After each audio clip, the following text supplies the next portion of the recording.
27 রোজার রাতে সন্তান ফোন দিয়া বলে, বাবা আমি আগামীকাল রওনা দিলে রাত 2টা-3টায় গিয়া ঢাকায় নামবো, আমি সাহারি তোমাদের সঙ্গেই খাবো।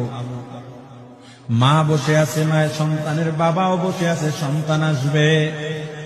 রাত্র 2টা-3টা হয়ে গেছে, সাহারির সময় হয়ে গেছে, সন্তানের খবর নাই। শেষ টাইমে মা বাবা সাহারি খেয়ে ফজরের নামাজ পড়ে দরজার মধ্যে অপেক্ষা করতেছে, সন্তানের খবর নাই।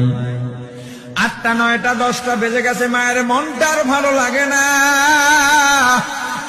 স্বামীকে ডেকে বলে, স্বামীরে আমার সন্তান কই, আমার মনটা ভালো লাগে না, একটা ফোন লাগাও। স্বামী ডাক দিয়া বলে, চিন্তা করো না, ঈদের সময় যানজট থাকতে পারে, চলে আসবে। কিছুক্ষণ পর বাবার মনটাও ভালো লাগে না, বাইরে নেমে পায়চারি করতেছে। হঠাৎ করে একটা ফোন চলে আসছে, সন্তানের ফোন দেখে বাবার সে কি আনন্দ। ফোন রিসিভ করে